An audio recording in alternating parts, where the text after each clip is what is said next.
इस दीक्षा भूमि जहाँ से पूरी दुनिया में शांति का संदेश जाता है, अहिंसा का संदेश जाता है, प्रेम का संदेश जाता है, मैत्री का संदेश जाता है, मानव मानव एक समान का संदेश जाता है, गैर बराबरी के विनाश की जहाँ से जो है नींव रखी गई, हम उस जगह पे खड़े हैं।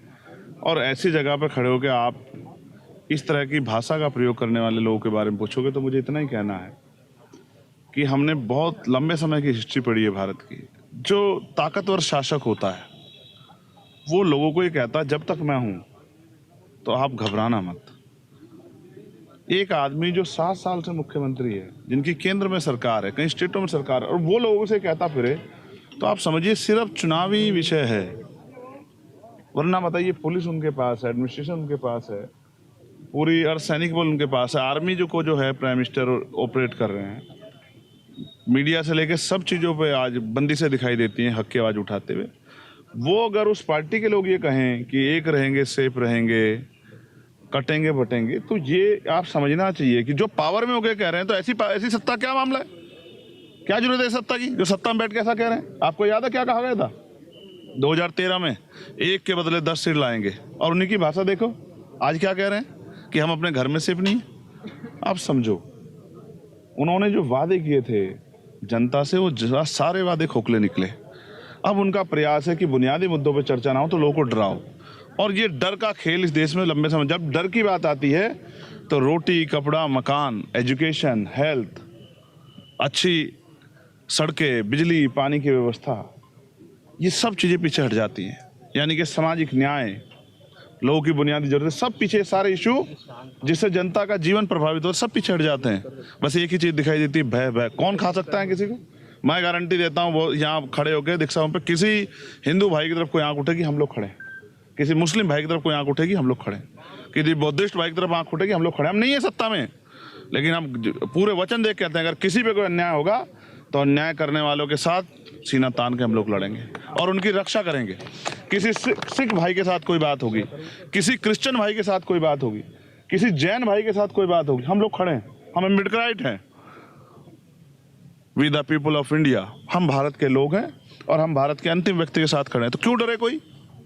मैं पावर में नहीं हूँ, अगर मैं पावर में होता तो उत्तर प्रदेश के अंतिम व्यक्ति से कहता कि अगर आपको कोई डराने काम करे तो मुझे बता देना, उसको मिट्टी में मिलाने का काम संविधान के जरिए चंद्रशेखर आजाद करेगा। और वो क्या कह रहे हैं?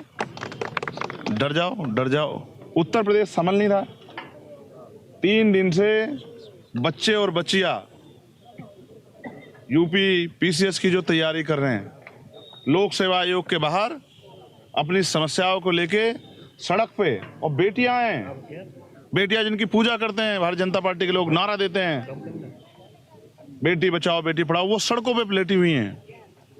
खाने का नहीं पता, सोने का नहीं पता, और वॉशरूम से लेकर तमाम तरह की, और अपने सम्मान की भी वो करनी पड़ती होगी। और घर के परिवार के लोग कह रहे हैं आ जाओ आ जाओ।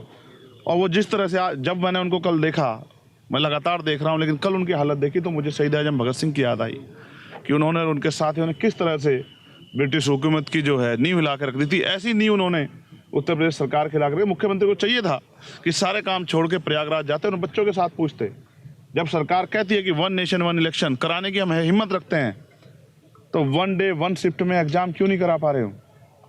वो नॉर्मलाइजेशन को का विरोध कर रहे हैं तो उनकी क्यों नहीं सुन रहे हो? आप किसानों के खिलाफ कानून बनाए थे, फिर आपने हाथ जोड़ के माफी मांगी कि अच्छे किसानों को, जिसके साथ बीतती है उसको पता है आपकी तबीयत कैसी है, आपको क्या जरूरत है, ये आपसे बेहतर मैं नहीं जानता हूँ। तो जो बच्चे पढ़ रहे हैं, जो देश का भविष्य है, नौजवान, उनके दिल पे क्या बीत रही है वो बेहतर जानते हैं। उनकी ना सुन के अपनी उनके ऊपर थोपना या किसी तरह से पिछले दरवाजे से भ्रष्टाचार को बढ़ावा देना, ये अच्छा नहीं है। आप ये देखो 41 सेंटर पे पेपर करा रहे हैं, 75 जिले उत्तर प्रदेश में, यानी कि पहले आपने 34 सेंटर मान लिया कि उन पर नकल होगी, वो सुरक्षित ही नहीं है। तो क्या कानून व्यवस्था है आपकी? आप महसूस करके देखो बच्चे किस हालात में हैं, पढ़ाई छोड़ के, घर छोड़ के, अगर सड़कों पे कब आता है आदमी? मजबूर होके, निराश होके, नाउम्मीद होके कि अब उसको कहीं से न्याय नहीं मिलेगा, तब आता है सड़कों पे। और ये दिया है उत्तर प्रदेश की सरकार ने, जो आपके यहाँ के कोई नारा वारा लगा रहे हैं। उनको नारा लगाना चाहिए था कि हम बेटियों की सुरक्षा करेंगे, उनको रोजगार देंगे, नहीं दे पाए। सर, आपने महाराष्ट्र में काफी कम सीटें कॉन्टेस्ट की है, क्या रणनीति है? और उत्तर नागपुर में आप क्या नितिन राऊत जी को सपोर्ट कर रहे हैं? सच सुनना चाहते हैं हम उससे, तो सच ये है कि स्टेट की टीम ने जो जिन सीटों पर लड़ना था उन्होंने तय किया। मैंने उनसे नहीं कहा, मैंने उनको कहा कि आप 5, 6, 7 सीटें जो मजबूत हो वो लड़ लो, और अभी भी हम उन्हीं पे प्रचार करें जो मजबूत हैं। लेकिन वर्करों की इच्छा थी, क्योंकि पार्टी में इच्छा होती है, हर आदमी भावनाओं के वश में है। सबकी इच्छा थी कि उन्होंने मेहनत की, एक वोट उनको कितना मिले, हमें लड़ना चाहिए, जबकि हम पे जिम्मेदारी एक संविधान की रक्षा भी करनी है।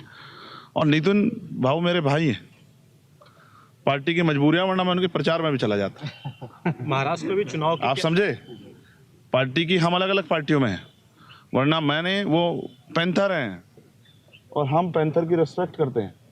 उन्होंने हमसे पहले संघर्ष किया, जैसे हम बहन जी की रिस्पेक्ट करते हैं, ऐसे ही हम प्रकाश अम्बेडकर जी की भी रिस्पेक्ट करते हैं। उनके परिवार के तमाम जो हैं हमारे लीडर्स, उनकी भी रिस्पेक्ट करते हैं। लेकिन हम काम इसलिए कर रहे हैं क्योंकि हमें जवाब समाज में भी देना है। तो हमने इसलिए उनके खिलाफ प्रत्याशी नहीं उतारा नितिन साहब के, कि उनको जनता का आशीर्वाद मिले। यहाँ तो ये भी नहीं पता जो आज किसके साथ है वो कल किसके साथ है। आप नहीं जानते हैं कि जिन्होंने मिल के चुनाव लड़े और उनकी पार्टियों कैसे उनमें टूट हो गई। सबको कुर्सी बैठना है, हमें कुर्सी पर नहीं बैठना। हम तो ये चाहते हैं कि हमारे लोग जीत के आएँ और वो आम आदमी की, जनता की आवाज़ असेंबली में जोर से गूंजाए, जो सरकार, बहरी सरकारों को उनको सुनना पड़े। और देखो, ना मेरे पे जादू छड़िए ना आप पे, ये तो जनता को तय करना है। जनता को जो अच्छा लगेगा जनता उसको जिताएगी। उत्तर प्रदेश में अभी उपचुनाव हो रहे हैं, मायावती नजर नहीं आ रही, क्या वजह है कि क्यों उस चुनाव में वो सक्रिय नजर नहीं आ रही है? मायावती जी, आप हमारे नेता का सम्मान से नाम लें, इसलिए क्योंकि अगर आप मोदी कहते तो मैं आपको मोदी जी भी कहता। देश के प्राइम मिनिस्टर हैं वो, और बहन जी हमारी नेता है, लंबे समय उन्होंने नेतृत्व किया है। लेकिन आप ये समझिए कि बच्चों को भी कुछ जिम्मेदारी है। अगर पिता जो काम उनकी जिम्मेदारी पर सौंपा नहीं कर पा रहा है तो बच्चों की जिम्मेदारी बनती है कि वो आगे बढ़कर उस काम करें। हम व्यक्ति के साथ नहीं हैं, विचार के साथ हैं। आज यहाँ इसमें लगातार कमेटियाँ बदलती होंगी, कमेटी के साथ नहीं जाता समाज। समाज इस विचार के साथ खड़ा है, दीक्षा भूमि के इस विचार के साथ, कि यहाँ से जो विचार मिलता है।